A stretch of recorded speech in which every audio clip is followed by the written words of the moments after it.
Cinesmack contains spoilers of the spoiling type. If you don't want your spoilers spoiled, please turn back now. Otherwise, enjoy the show! Hello, Cinesmacketeers, and welcome back to the podcast about films by filmmakers. I am your host, Mike Keeler. Joining me are the usual suspects, owner of Outpost 515 Productions. I almost got it, Sam. Outpost 515 Productions, and the city producer for the Des Moines 48-Hour Film Project, Mr. Samuel Pace-Twomey. Happy holidays, everyone. And joining us from Cheshire Moon Films and Wedding Day Rewind, Mr. Tom Haggis. Hello, how are you? Also joining us is Mr. Gabriel Rollwald. Hello. Don't eat the penis. It's just garnish. I should also add that Gabe is owner of One Genome Short Productions. And joining us on this bout is a guest that we've had a few times on our anniversary shows, writer, actor, and director, Mr. Kyle Fine.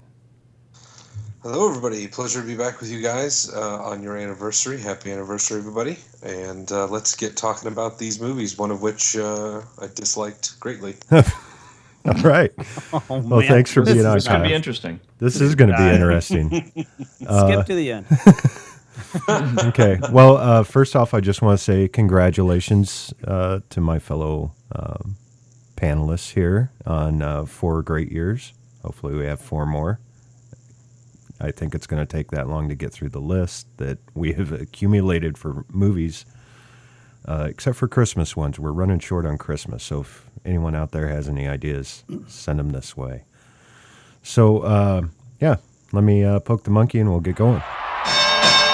Ladies and gentlemen, burglars and stranglers, welcome to this jolly holiday main event. Tonight, it's East Coast versus West Coast in our annual tinsel tussle to see who can pummel each other with Christmas cheer. In the first corner, from 1994, directed by Nora Ephron, starring Steve Martin, Madeline Kahn, and Robert Klein. Mixed Nuts! In the second quarter, from 1994, directed by Ted Demme, starring Dennis Leary, Judy Davis, and Kevin Spacey, The Ref. Who will be the star on top of the tree? And who will get pimp slapped like a ho-ho-ho? We're going to start off with our first round, which is writing. All right, everybody at once. As usual. I thought it'd be rude if I jumped right in. I mean, you guys... Go for it. Here. Kyle? Oh, me? Okay. Oh, God. Here we go. Oh, wait, well, no. We usually don't throw in, the guests right away. Yeah, but Sure. you can go. Yeah, you go for it. Oh, you guys, I'm so honored. Okay, writing on these movies. So both of them have some star power behind them on writing. Nora Ephron, responsible for Mixed Nuts. One of the writers who's credited for The Ref went on to write some movies, nominated for an Oscar. They're all failing me right now. I have my IMDb page pulled up on my phone, but I'm too lazy to look. So, I didn't necessarily care for the writing in Mixed Nuts.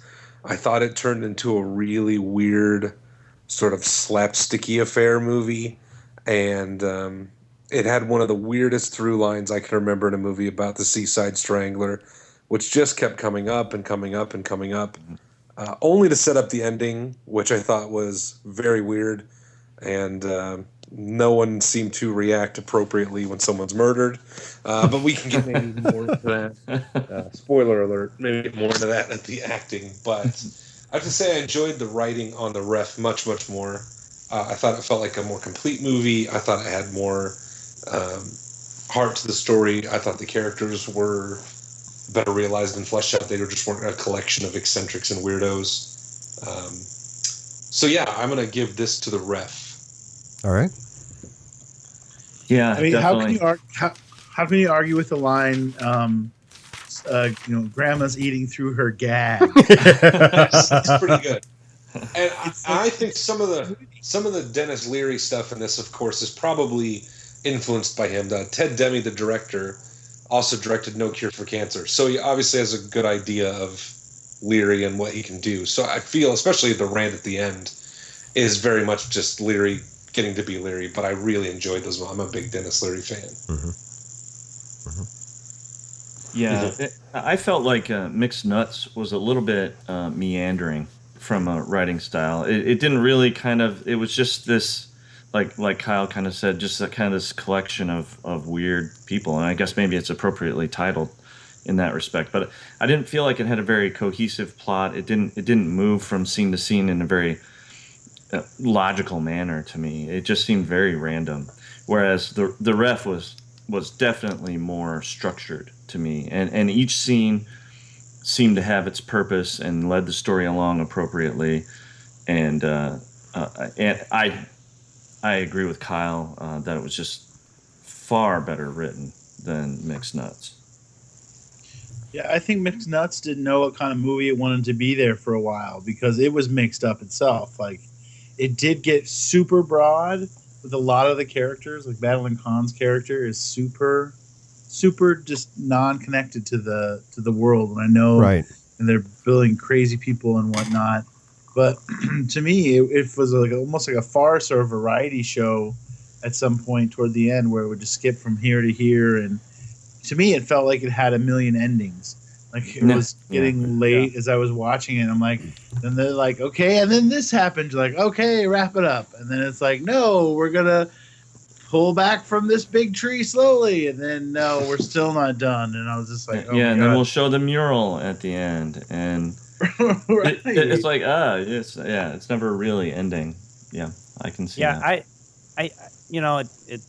I'd like to talk to Nora Ephron about this and find out, because it's really it's counter to a lot of the other stuff that she's written that, like Sam said, it didn't know what it wanted to be. I mean, at one point it was a black comedy, and then it was kind of a screwball comedy, and then it was a romantic comedy, and then it got into some slapstick stuff, and it was really just kind of all over the map. And it seemed really strange to me. Like it just had trouble finding its identity. Whereas the ref has probably, 20 to 25 quotes that I just absolutely adore. Yeah. And they crack me up every single time 20 years later. Oh, I think I'm going to cry. 20 years. Well, and there's also real character development in the ref. Like you see, how everybody's coming at it from all these different angles. But then through this kind of common experience, at the end, they kind of decide to help him because even though it's unorthodox, like that works for their family and their crazy dynamic. Which it made sense. It didn't feel like it was like, oh, let's say he does this. It was to me, it was real nice to see the exposure that he had with them and how he changed them. I thought that was pretty real. Right, yeah. And I felt that Mixed Nuts felt more like a Robert Altman film. To me. Oh, really? Well, not like a okay. true Robert Altman film, but I meant like someone was trying to do a Robert Altman film in the way that it was kind of little things here and there, kind of trying to piece the story together instead of like what Gabe said, a cohesive story. This was very spread out. Yeah. And it kind of felt that way to me, like it was trying to be a Robert Altman film, but didn't make it there. Yeah, and I feel like I didn't really identify with any of the characters in Mixed Nuts, really.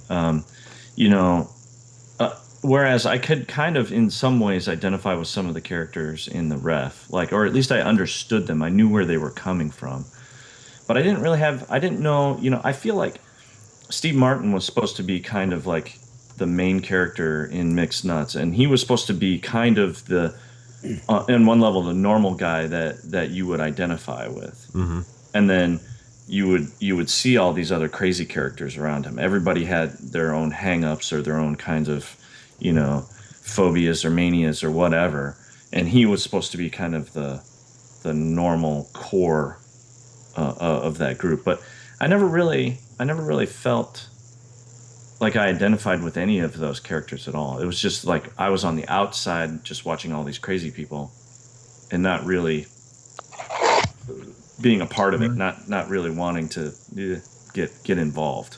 Whereas with the ref, I wanted to kind of see how these characters evolved and how they would change and how they would resolve these issues.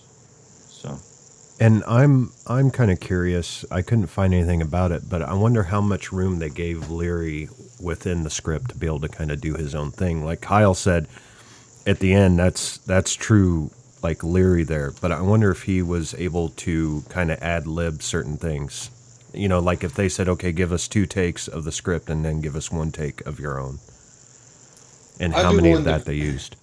Bet with being the director, the same director who did his special, like his big breakout, No Cure for Cancer, he probably got, quite a bit of license to that. But it was nice to see him in the background of some shots, like actually acting, just being part of it, not trying to chew up the scenery or like jump in or be aggressive. It's a real acting performance, I think, from him in parts of this movie. But I'm sure he gets some input on that. I would imagine he's quite talented at that. Right. I would think that'd be a mistake if they told him just stick to the page. But even if he did, I thought he pulled it off really well. All right. Well, you guys say everything you wanted to about the writing of these 2 films? Yeah. All right. Well, I think some super interesting points brought up here. One thing I left out because I thought it just sounded weird, but I think the ref had more heart to it, which is weird saying about a movie that's about, a bank robber who takes a family hostage versus a guy who works at a suicide hotline. But right. I thought that it actually had more heart and warmth to it. The ref did. I got that feeling from it. I can agree with you on that. I mean, especially coming from a woman that, wrote You've Got Mail, Sleepless in Seattle. Yeah. I love My Blue Heaven, but I won't put that in there. When Harry Met Sally, all that. And it's just kind of like Mixed Nuts just missed the mark for me as far as the writing is concerned. This is a good transition into our next topic, but I feel a lot of the acting talent was wasted with a really weak script. Mm-hmm. Oh, yeah. I agree with you there, Sam. Yep. All right. But where did Mixed Nuts fall in her... Mixed Nuts is like in the middle. It's after when Harry Met Sally and right before Sleepless in Seattle, I think. Actually, this was her follow-up to Sleepless in Seattle. Yep. Oh, wow. Yeah, that's odd. I would have guessed it was an earlier film. Just from the feel of it, it just seems like it was maybe an earlier work, or maybe she hadn't really mastered her craft. But I think. Go ahead. I remember Sleepless in Seattle coming out, and just the absolute how crazy everybody went for it. Mm-hmm. And she was dealing with all of that publicity and fame and notoriety while she's trying to make Mixed Nuts. And I can understand how some of that would probably affect her film. That she's trying to strike lightning twice, and with the script that probably obviously wasn't as good as Sleepless in Seattle. So. Right. Well, and I could also see Mixed Nuts being just a play. Yeah, it's almost like it started out as just a play idea, and they're like, well, let's make a movie out of it instead. Yeah, it felt that way many times. Yeah. It did, didn't it? It was very theatrical. In some yeah, things I didn't think about it until you mentioned it, but I agree. It seems like a kind of a big ensemble theatrical piece. And I don't know if that's some of the set choices they made where, it was mostly confined to the apartment, but, right. I want to talk about some of that when we get to directing. Okay. So. All right. Well, you guys ready to vote? Yep. All right. Yep. Kyle. Oh, I go with the ref. Okay. Sam. Ref. Tom. Ref. Gabe. The ref. All right. Clean sweep. Let's move on to our second round, which is acting. All right. Well, we were kind of segueing into the acting category already. The interesting thing about these 2 movies is they both have pretty strong ensemble casts. There's not just one actor or actress that just stands out necessarily. But I felt like Mixed Nuts fell a little bit short with their cast, and they had a lot of talent there that I just didn't think really came through. I really like Steve Martin. I've enjoyed Steve Martin movies for a long time, whether they're goofy or a little bit more, serious. I think he's really talented. I usually like Madeline Kahn. I think she's just brilliant, but I don't think she had much to work with in Mixed Nuts. And I just feel like the acting talent just wasn't utilized. Mm-hmm. Whereas on the other side, on the ref, I was like, wow, this is immediately noticeably a different level of acting altogether. I thought everybody did a pretty decent job in it. Dennis Leary is good. He's one of those people that I don't think gets enough credit for his talent. I think he really is a very talented actor. And, he's got kind of this kind of like grumpy, gruff kind of shtick that he goes with. But I think he's got a lot more range than that. Kevin Spacey was great. What was the woman's name? She reminds me of Annette Bening. Judy Davis. Judy Davis. She did an excellent job. I thought most of the cast. She did, but she looked sick. Don't you think she looked? Yeah, very. She did. I mean, I know she was supposed to be stressed, but she looked. There were some really weird looks for her in there, and I don't know if that's because she had a personal illness, or was it a reshoot later, or what. But I'll agree with you there. I thought she did look really sick. Like it was kind of. It always kind of threw me off, Sam. And I agree with that. Yeah, like she had bags under her eyes, kind of, or something. She sort of looked like a weirder Helena Bonham Carter for bits of the movie for me for some reason. See, and I think she's kind of always had kind of a sunken eye look. I mean, when she was in Barton Fink and everything, I think she's always kind of had that look. So that's just her style. That's just sickly style. Add her to the list of actresses I don't really care for. But. Okay. In what way? Based on her look or on her? On her looks. Okay. I guess. Like Susan Sarandon. Oh, God, don't bring that up. Sorry. Tom, do you still have that picture? Yes, I do. I'm missing some running joke don't here. send Mike it doesn't to like me. Susan Sarandon, eh? No. No, it's just that she's got bug eyes sometimes, and she would really bug them. It bothers me. I think she's a fine actress. It's just her look. And she takes care of her feminine hygiene. Like, she really smells good down there. What does that have to do with anything? Where did that come from? And how do you know this? It's on her trivia under her IMDb page. It's on her IMDb. Did her publicist put that up? Yeah. Contrary to the way she looks, she takes care of it down there. She does. She really, really does. It smells great. Oh my gosh, there were so many great actors in Mixed Nuts, don't you think? What? Oh, getting back to it, yeah. Well, yeah. There were. I mean, some of them, but I just didn't think their potential was wasted in Mixed Nuts. Maybe they used Parker Posey to her fullest ability. And it was nice to see Adam Sandler. Yeah, Jon Stewart is in it. Well, there's one of my peeves is the Adam Sandler character. Because that was like typical Adam Sandler. I kind of enjoyed it when he sang the little song. At the time, though, that was his thing. That was his, yeah. But he wasn't doing this back then, was he? And some on Saturday Night Live, but it was like definitely the movie-going public hadn't really seen all of it yet. Right. So because kind of. I guess it didn't work for me, except when he did actually sing the song to her. I was like, oh, that was kind of fun. Well, and the rest of the time when he was talking the way he talks, but doobie? Hated that. Yeah, it's my least favorite Adam Sandler shtick. Yeah. The weird baby talk doesn't make any sense. I hate it. And I mean, beforehand, he was the film before this one was Airheads. Yeah. Which I think is still a great. Yeah, I think it's a great film. And they completely wasted Haley Joel Osment. I know. Yeah. And I was like 5 seconds.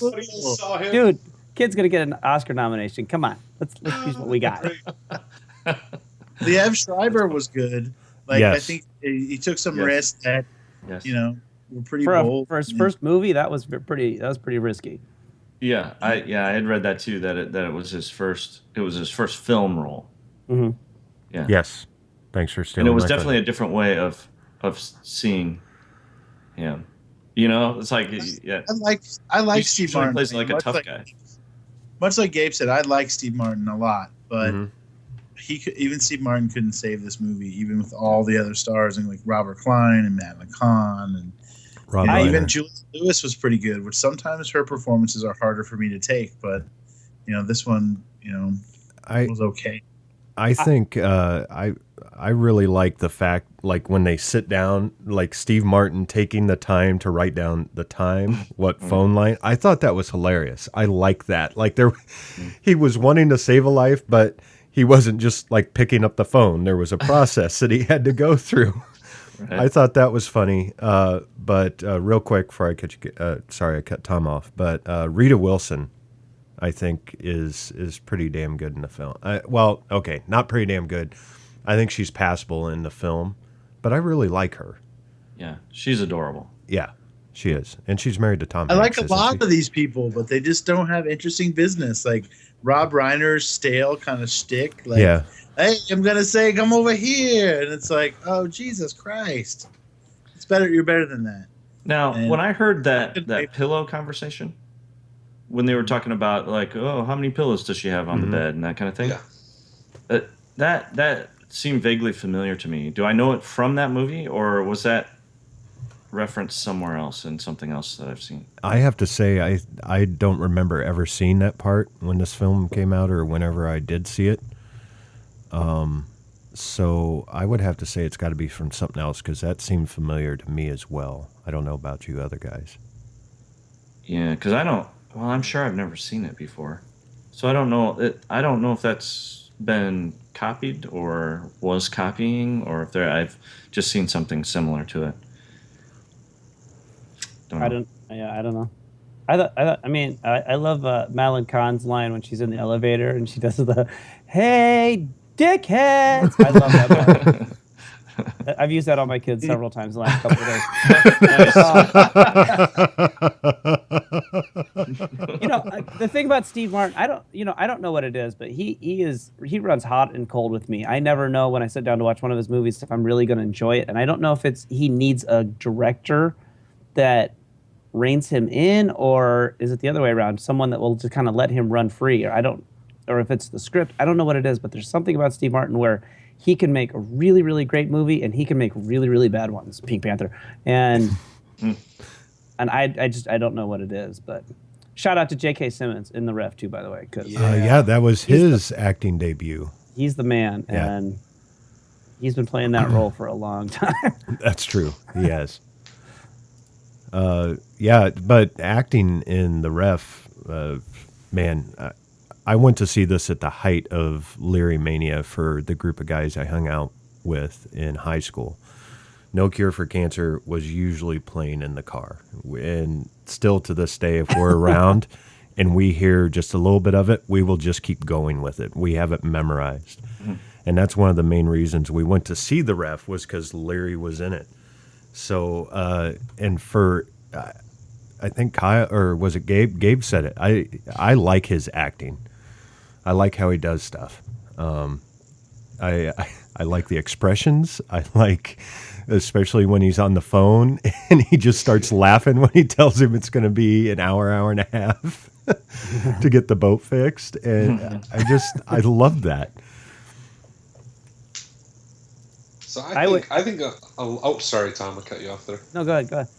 Oh, I was just going to say, I feel like whatever I had to say about the acting in this movie has already been covered. I feel like everybody has very similar opinions. I agree with them. Like the ensemble, they're big ensembles in both these movies, both full of good actors. The Ref just pulls it off better, and Mixed Nuts does feel sort of like they cast a lot of really good actors. I love Madeline Kahn. I'm a big Madeline Kahn fan, always have been, but her rapping in the elevator kind of made me giggle because it just feel like it's her being silly, and I like when she gets to be silly. But it feels like it really just missed. You know, you have Jon Stewart and Parker Posey in the movie. they come in 3 times rollerblading with a Christmas tree. I don't know why you're not using these people, more often. I liked Rita Wilson. Her sitting in the bathtub thing over and over again was really eccentric. I kind of liked that she was neurotic. And honestly, she's pretty damn good looking. And she's married to Tom Hanks. So she's like winning the lottery of life. But yeah, it just falls flat. I mean, Liev Schreiber I loved. I thought was really just went for it. I mean, it had a hard job and just went for it. I like him as an actor a lot. And probably like my favorite character in the movie.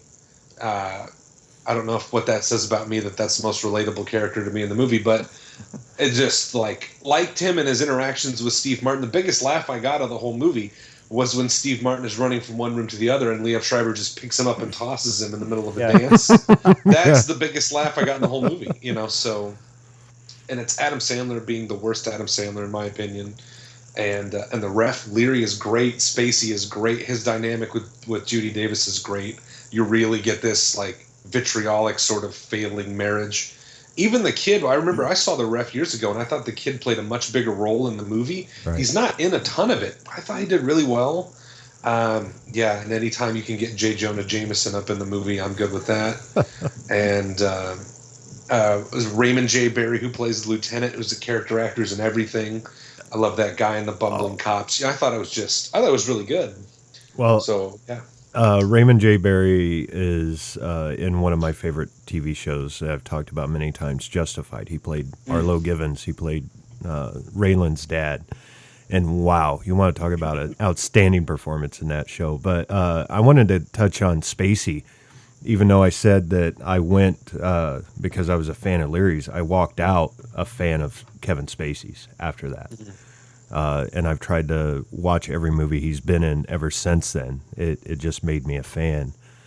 And then I think I wanted to comment real quick. The mother, Glynis Johns, she's in Mary Poppins. She's been in a ton of films. Let me see here. I thought I had it pulled up. She's been in over 91 films. Wow. And, one for you've every got... year. Oh, no. One for every year. And I really enjoyed her as the mother. She played it great. But I want to point out Adam Lefevre, the brother. Yeah. And oh yeah, doesn't he look at him? Because I remember when I saw this back before the interwebs, he always reminded me of Wally from the Beaver Show. That sounds really dirty. Leave it to Beaver. We're saving those for February. Yeah, we're saying those. But he looked like him, and so I always thought that was grown-up Wally. Playing in the ref until I just looked it up last night. I'm like, oh, you're an idiot. You could have looked this up years ago. But he does have that face, though, that he looks like he belongs, like he's someone from an old TV show. He's still got a very boyish face. So I can see how you think that. Like, you just kind of grew into it. I agree. I just, it always bothered. It always hung on me. I'm like, that's Wally from Leave It to Beaver. But also, I want to talk about Murray. His Richard Bright played him, but Dennis Leary's accomplice. I really liked Murray. He got some of the bigger laughs for me, just on his expressions and how he would talk to Dennis Leary, because he would know how he would react no matter what. So, sorry guys. Anything else you want to say? I'm good. About the I acting? think it's been covered. All right, let's vote. Tom. Ref. Sam. Ref. Kyle. Ref. And Gabe. Ref. We sound like a bunch of dogs. Ref.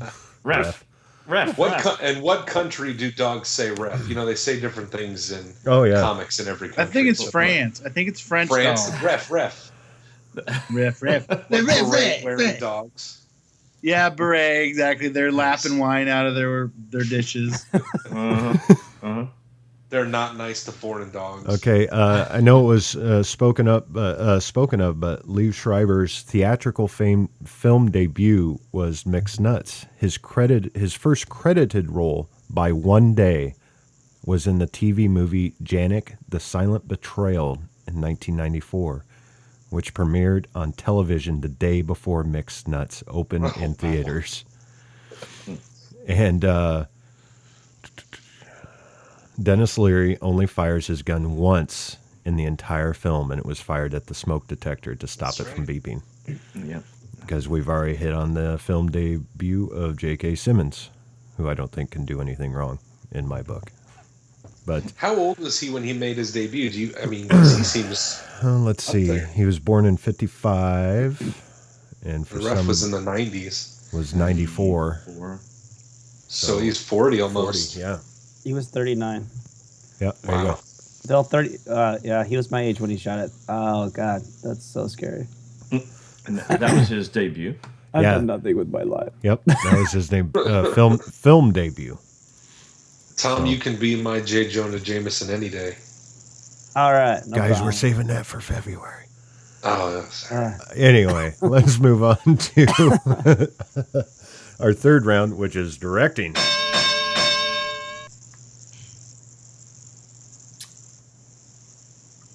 Not everybody at once again. Who should start?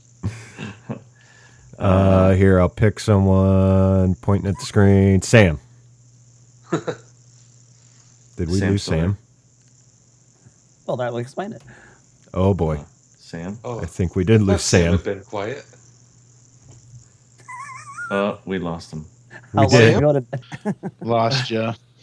That's all right. I was like, and we're moving on to the next round, and there was no Sam. We all just kind of sat here. Yeah, we were all sitting, waiting. That's all right, man. I don't have much to say. All I can say is that Nora Ephron wrote the lunacy. She didn't know what she was writing, and I'm really surprised that when she was on set and as it was coming together, she didn't realize how all over the board she was. So, I mean, for me, this is the easy one. It's the ref for directing. Yeah, I agree. I agree, Sam. There were a lot of times, probably 20 times where I'm watching Mixed Nuts, and I'm like, that was the best take.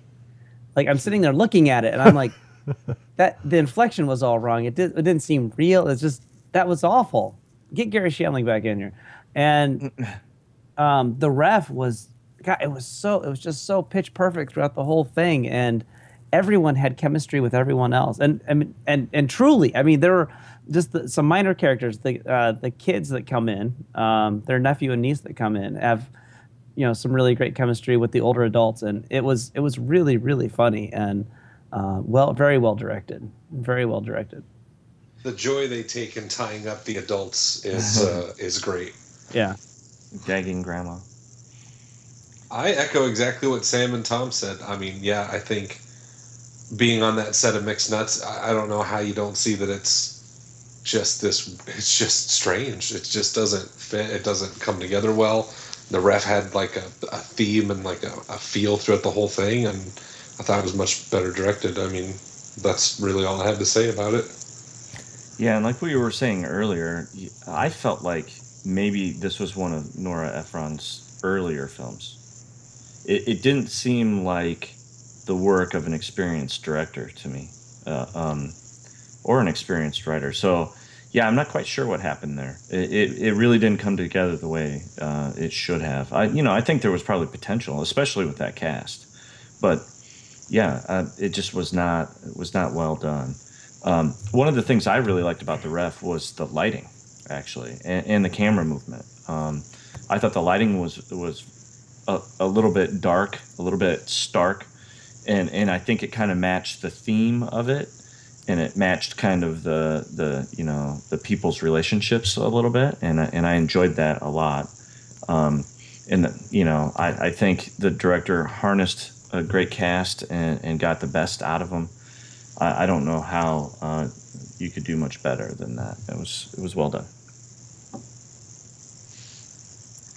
Well, I want to point out that neither one of these directors are with us anymore. Nora Ephron passed away in 2012. She had lymphatic cancer, from what I understand in the bio. And Ted Demme passed away in 2002 from a heart attack, which they've ruled an accident from some cocaine. Wasn't he pretty young when he passed away, too? Yeah, he was born in 38? 63, so he would have been like 40 in 2003. So he was only 38. January 13th of 2002. So it was an accident. It's a cocaine accident. Is Yeah, that what like, they're calling well, it? Is that what they're they- saying like he did some cocaine and that made him have a heart attack. Like he was a strong right? case for having a heart attack. Oh, And then he did some cocaine and suffered the heart attack. But he did a film that I think is very underrated and I really enjoy, which is Blow with Johnny Depp. And that's right. I think that's a great film. It's slightly ironic. Yeah, it is. That was his second to last film. But Nora Ephron, we've discussed her Sleepless in Seattle and all those films. So yeah, I just wanted to point that out. That's all. I don't want to bring the podcast down. Right, and then she's Zac Efron's mom. Like, a lot of people don't know that, but I'm kidding. wait, I was gonna say. I was going to say what? How's that possible? The one thing I thought was interesting about Mixed Nuts, one of the best scenes as far as pacing and everything else was the scene in the vet clinic when Rob Reiner was there, and we were talking about the scene with the pillows, and where Steve Martin's running back and he puts Felix up on the table, and the whole scene in the vet clinic. I don't know why, but Rob Reiner was there, and Rob Reiner's a great director, and I don't know if his presence on set had anything to do with it, but it was one of the better scenes, and I think, unfortunately, kind of highlights how weak the rest of the movie was directed. Mm-hmm. So, I wonder if he basically took over and just directed that part himself, since he was there and was just controlling how it was going back and forth. Well, that could be. Because it does feel better put together. I understand what Tom's saying. yeah. Yeah, he probably controlled the pace, within that whole scene. Yeah, a good actor director could do that. They can direct from within the scene, which is hard to find. But Rob Reiner's one of those people that can do that. So All right. awesome. That was a quick one. That was a quick one. Yeah. All right, let's put it to a vote. Gabe? The ref. Tom? Ref. Kyle? The ref. Sam? Ref. All right. Did we know it was going to be quite this lopsided? No, we did not.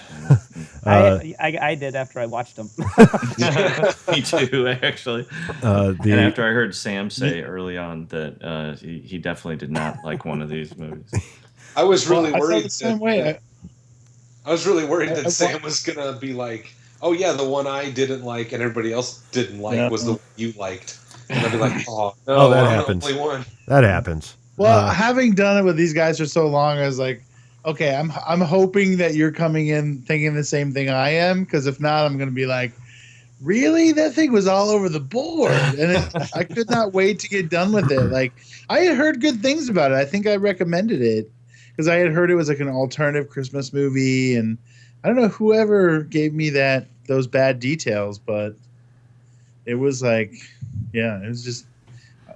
I don't see myself voting for it in the next round either. If I didn't have anybody to hang out with on Christmas, I would get drunk and watch Mixed Nuts. And fall asleep I would halfway. get drunk and play with my nuts. I mean, that's what I would do. That'd be much more fun.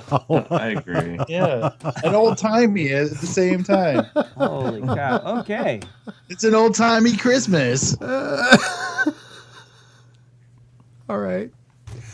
The original ending to The Ref had Dennis Leary being caught by the cops to show the son that a life of crime leads nowhere. However, after screening the movie to a test audience and receiving negative comments about the ending, director Ted Demme changed it. He admitted that he regretted doing it afterwards. And there's not a whole lot for Mixed Nuts. Director Nora Ephron is the voice of the LA Times automated phone responder in the film. There you go. Let's move on to our fourth and final which is overall. All right, so I'm just going to go ahead and put this out there so people can start crafting their hate email now. I prefer to watch The Ref than Christmas Vacation at Christmas time. I think The Ref is a more entertaining, and I think part of it's because I've seen Christmas Vacation so many freaking times because my family loves it and they're always watching it. And we can't watch The Ref around children.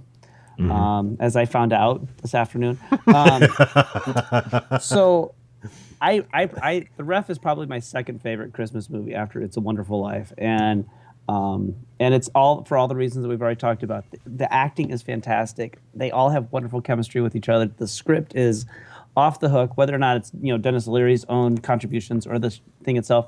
And seeing Kevin Spacey in one of his earlier film roles, and it's so easy to take for granted how great Kevin Spacey is in The Ref, because now, looking back on it, we're like, well, yeah, it's Kevin Spacey. Of course he was great in The Ref. But seeing him very early on in his career still giving 110%, the same intensity that he puts into House of Cards nowadays, 20 years later, is such a delight. And it's so much fun.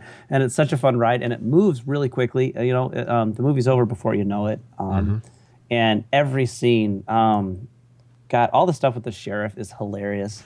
When he's talking to Bob, I love that stuff. And the idiot cops with the videotape. And I had to explain to my 5-year-old what that was. But it's great. And I absolutely love The Ref. Mixed Nuts, I remember liking it more than I did this time around. And it was just kind of, now it's just sitting on my shelf and I don't know what I'm going to do with it. So Target practice.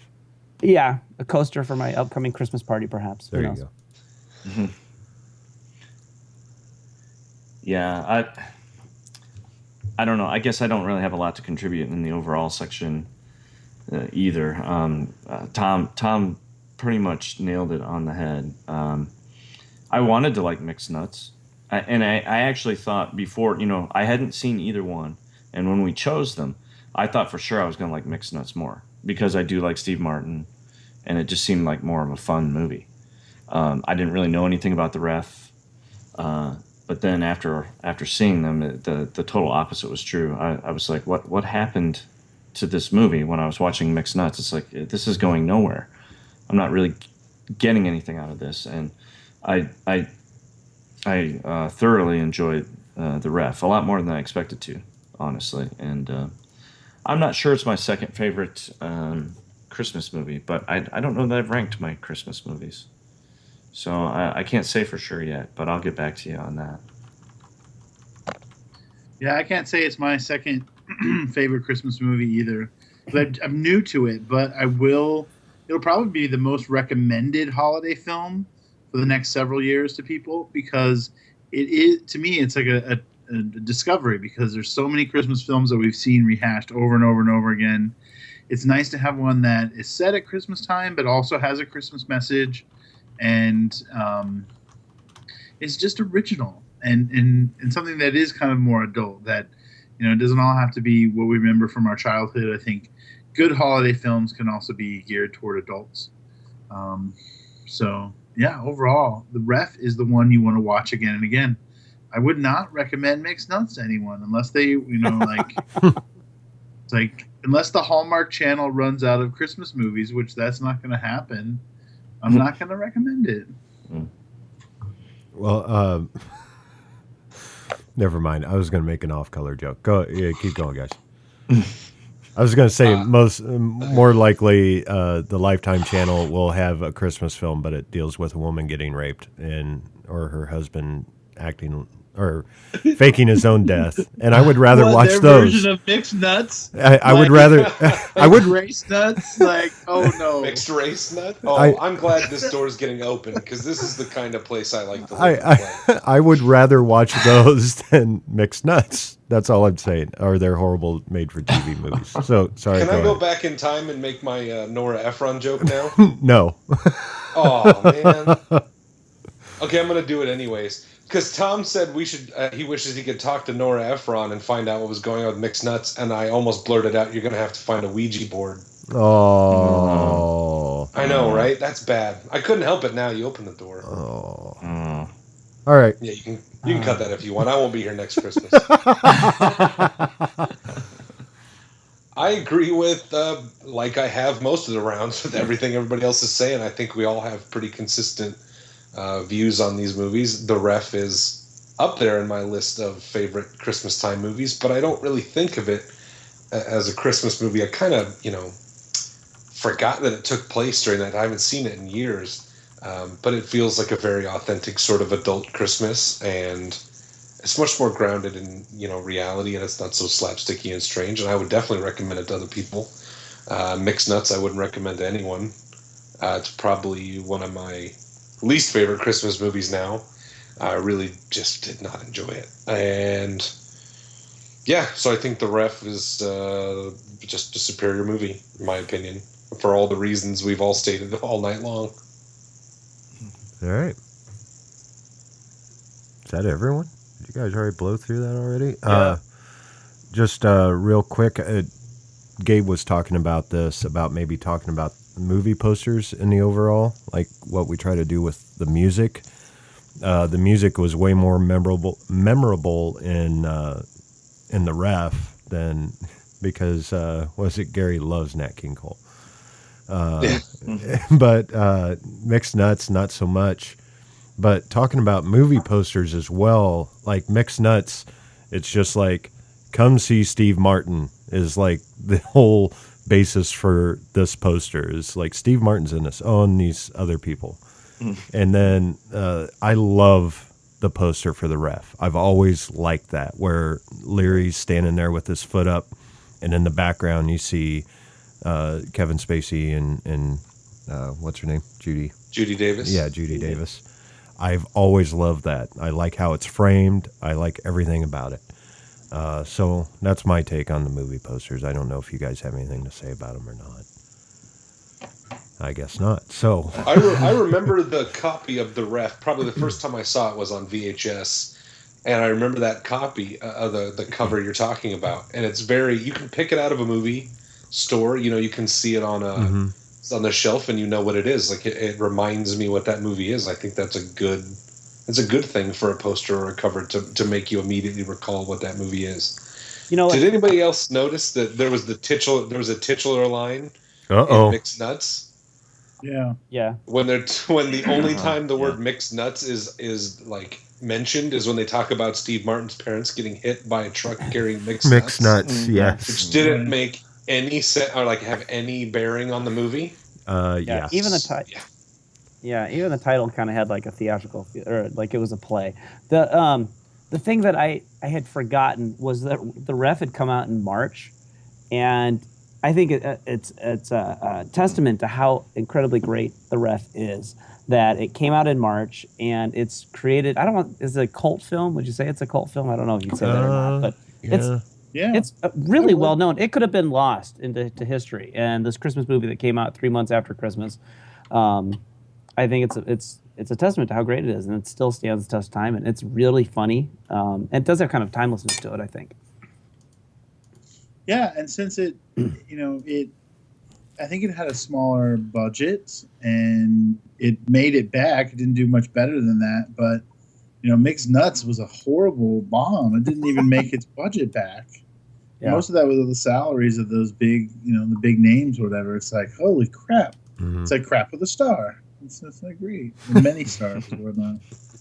So yeah, I mean, to me, if we ever have, sometimes when our bouts are close and we have a blowout, like, come on, can you vote for it at some point? But I think The Ref definitely wins this match easily. With the Mixed Nuts just doesn't have a lot going for it. And one thing I do remember about the artwork. At one point, I remember seeing Mixed Nuts with him in a Santa Claus hat or something. You know what? You're right. Yeah. Mm-hmm. That's right. Poster, you mean? Yeah, because the one that you normally see is him with, no hat on. But you're right, Sam. He did have one on. Mm-hmm. Yeah, I've seen it. Huh. Why would they take that? Why would they make that choice? That's weird. I don't know. Because, really, it doesn't. Let me see. I'm blowing the poster up. It doesn't really show anything for Christmas except for Anthony LaPaglia in a Santa outfit in the corner. You see that? Mm-hmm. Like, otherwise it's nothing says Christmas film. Yeah, On but it. if That's you, a good point. Well, yeah. but the same with the ref, I guess. There's nothing that says Christmas film with that either. No. Nope. So, but yeah, that's a good point, Sam. Yeah, if you do a quick Google search for it, you get plenty of images with Steve Martin wearing that Santa hat. That's odd.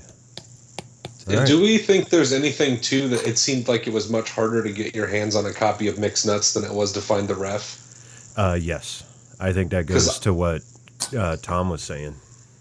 I want to know why the ref is not on Blu-ray. I'm very upset about that. My DVD copy was horrible, and I'd pay $20 for the ref on Blu-ray right now if they put it out, but they don't know what it was got. looking pretty nice on HD, DirecTV HD. Was it? Yeah, it did. It looked really good. Nice. Yeah, iTunes Really has it nice. on HD for like $17. I may just have to do that because my copy is unwatchable because I'm a snob. Well, yeah, the broadcast of it on HDNet on DirecTV it looked really good. And sometimes they'll do that in some of the films that were not meant to be, in HD show up, but this one looked really nice. I think the ref is a good-looking movie. It's very well lit and shot. I think it would be great on Blu-ray. Yeah, right. Yeah. Tell me about it. Well, let me guess. I'm just going to take a stab at this. Tom, you vote for the ref. Kyle, you vote for the ref. Gabe, Correct. You vote for the ref. And Sam votes for Mixed Nuts. I'm kidding. Yeah, good guess. Good guess. Sam was starting to feel bad. He wanted to give Mixed Nuts one vote. All right, well... he's such a soft. I don't really have any more... there wasn't a lot of trivia for Mixed Nuts, and I'm guessing I know why now after watching it. It seems like people wanted to forget it. Like, people were like, let's just not talk about Mixed Nuts. I just want to touch on Dennis Leary's line, "Lady, your husband ain't dead, he's hiding," which I still find absolutely hilarious, is a direct quote of a line from the classic Abbott and Costello routine, Susquehanna Hat Company. So, there you go. Got a little bit of Abbott and Costello in there, too. All right. While this is going to be really easy math, so I can't even make that.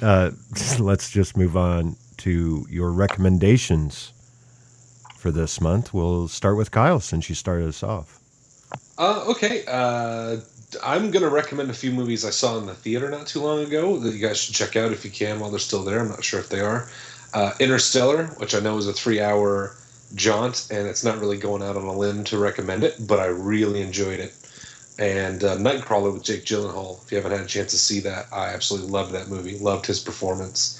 Would not be surprised at all if he gets an Oscar nomination for that. And boy, he's come a long way. Because wasn't he in Bubble Boy? Mm-hmm.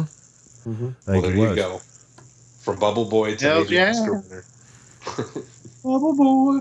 But wasn't he nominated for Brokeback as well? Might have been. He might have been. I'm not sure. I'll look that up But as you guys go. Performance though. That I saw that with my husband a couple weeks ago, and it was talk about visually engaging as well. Not just his performance, but the movie as a whole. It's beautiful. Oh, talking about Nightcrawler, yeah, I was really surprised at how good it. I mean, solid and how good it was. Because I didn't know much about it honestly going into it, but it's just a fascinating film to me. So I definitely recommend checking it out. Yeah, he received both an Academy Award and Golden Globe nomination for Best Supporting Actor. Oh, cool. Yep. All right, Sam. All right, I say this maybe every other year, but when Christmas comes around, I love the traditional things. I have the Charlie Brown Christmas and all that family good stuff and sappiness. But every year there's always the 1984 film Silent Night, Deadly Night that beckons to my DVD player. It's basically when a kid's really young, his parents are murdered and raped in pretty graphic detail.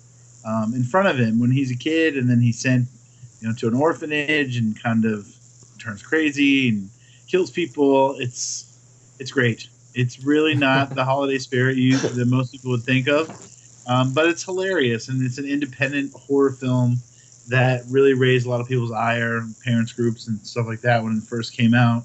And to me, it's one of those oddballs that if you haven't seen, you should definitely check out. I know some people don't like the horror mix with the holiday genre, but this is one, especially if you're an independent filmmaker, you have to see it just because it shows that you can take unique subject matter and break through independently with it. And there's a lot of tits in there too, so like guys like that. A lot of the cuts that are out there have extended scenes that were basically too hot for theaters when it came out, and you notice the quality difference. But it's a lot of fun. Silent Night, Deadly Night from 1984. All right, thanks, Sam.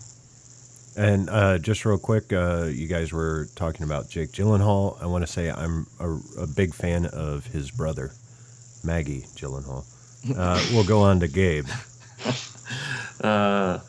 Well, I'm going to recommend another Steve Martin movie, one that I actually enjoyed and saw not too long ago. It just happened to be on TV, and I'd kind of forgotten about it a little bit, but I enjoyed it again upon rewatching, and that's Roxanne. Good pick. Yeah, and I think it's a good performance from Steve Martin. It's kind of a heartfelt performance, and it's just kind of an enjoyable movie.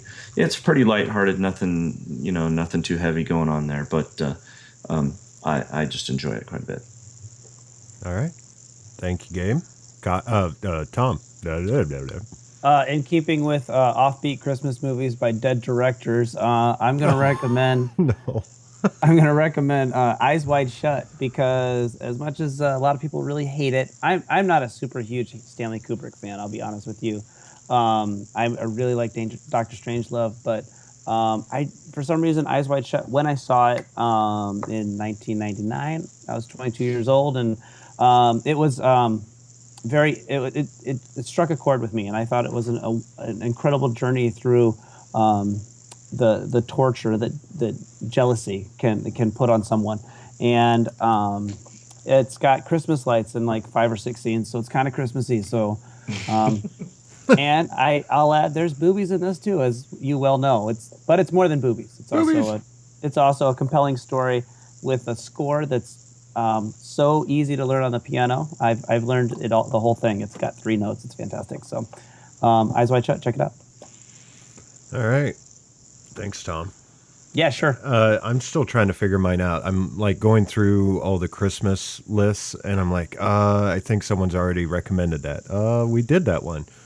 So I'm gonna go with one that we were talking about earlier, and it has Kevin Spacey in it, and it's a film that I had never seen until Tom handed me a copy, and he said, "Mike, watch this," and it rocks, in my opinion, and I share that same opinion with Tom, and I'm pretty sure you guys, if you've seen it, it's LA Confidential. I don't know how many of you on the panel have seen it. Yeah, Russell Crowe, Guy Pearce, James Cromwell, Kim Basinger, Danny DeVito.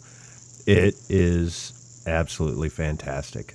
It's a 1950s LA, would you say like a noir film? I think that's the best way to describe it. It is absolutely fantastic. So if you have not seen LA Confidential, and I don't know very many people that haven't, but if you haven't, go out and just buy it. It's got to be cheap, and check it out. So, you guys ready to find out who won, even though we already know because no one voted for the other film? I just want to hear the math on it. Yeah, I want to hear the math. All right. Here we go. May I have your attention, please? Your winner by decision is The Wrap! And from all of us here at CineSmack, Happy Holidays!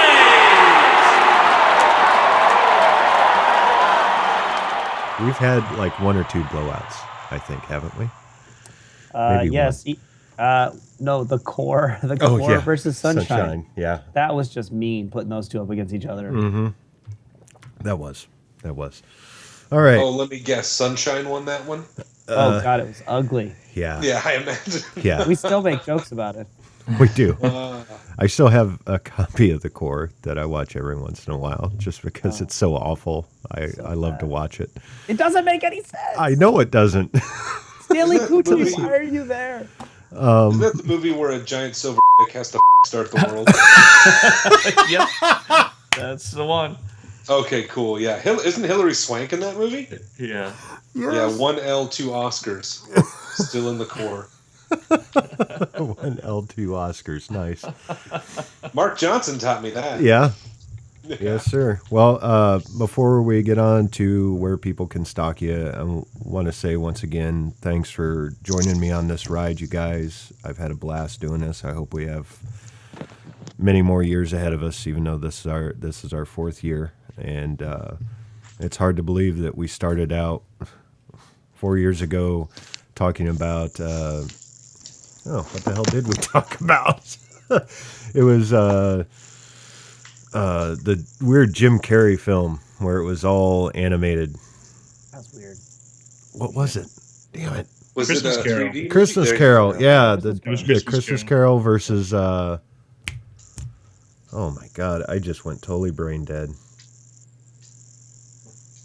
Oh well.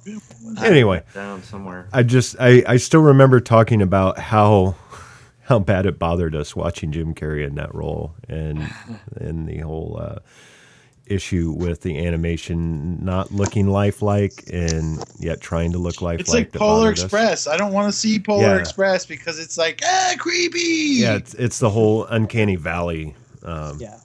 Yeah. issue. Although with I it. gotta say, I thought Adventures of Tintin was pretty awesome. I really like watching that one. Did you? Yeah, I did for some reason. I can actually get lost in that one. All right. I'll give it a shot. I haven't watched it. Disney's A Christmas Carol versus Scrooged. That was it. There we go. Yeah. Had to bring it up. God. 4 years ago, I probably wouldn't have remembered that either. But, yeah. And I still watch Scrooged every Christmas along with Amanda. And now the ref's going to be on there since we own it now. But, all right. Enough yammering. Let's go to Gabe, find out where people can stalk you around the web. Well, you can look me up on Facebook, or you can check out onegenomeshort.com. All right. Thanks, Gabe. Sam.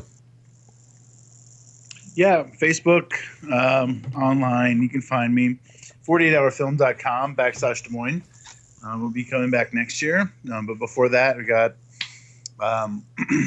some feature project on the horizon. So if any filmmakers are looking to get their feet wet by volunteering, they can definitely look me up on Facebook and maybe shoot a movie with us in February. Are we allowed to say what type of film it is, Sam? A family film. Safe one. Let's leave it at that. Okay. Lots more details to come. Yes, sir. All right. Kyle. Or, no, not Kyle. You're last. Tom. People are welcome to stalk me on the streets of Ames, Iowa. I'm always around, so just keep your distance, though. No autographs. On the web, CheshireMoonFilms.com, WeddingDayRewind.com. And next time I talk to you on Cinesmac, we'll be in our new studio, so I'm very excited. Fantastic. And we're actually going to be doing some, hopefully all of us will be able to drive up at some point and meet in the new studio and actually do this face-to-face instead of over the interwebs. I think that will add a little bit of a dynamic to it. And Kyle, I want to thank you again for joining us. And do you have anywhere people can catch up with you on the web? Maybe hand out your home address, your social security number. Sure. Well, I'm rocking it down in Carlisle now, so if you know where that's at, just hang around. There's not many of us, so you can find me. I'm probably the least active and interesting social media person on this panel. But I would like to thank all you. I would like to thank you guys again for inviting me. I love coming to do this. I've worked with all of you guys throughout the years on film projects and consider you all my friends, and it's a lot of fun to talk movies. It's one of my favorite things to do, and it's something we all have in common. So congratulations, happy anniversary. I hope you guys do this for as long as it's still fun and entertaining for you, and wish you all the success. So that's my 2 cents. Well, thanks, man. It's very nice. Well, you can check me out on Facebook, on Twitter. Go to southsiderstudios.com. Look us up on YouTube. Whatever you want to do. I don't give a shit. No, I'm kidding. We would appreciate it if you could leave us a review on iTunes or whatever podcasting service you use. You can contact us at cinesmack@gmail.com. You can follow us on Twitter and Facebook. Just search Cinesmack. And for January, take two. For January, we start the new year off with a bang as Volcano takes on Dante's Peak. Sorry, guys, I could not put the pun in. With a bang, I get it. Yeah. So for Gabe, Tom, Sam, Kyle, and myself, thanks for giving us 4 great years, and go catch a flick. Well, what is it? You want a 5th year, Mary? Well, I'll throw a lasso around it. Bring it down. How about that? Give it a 5th year.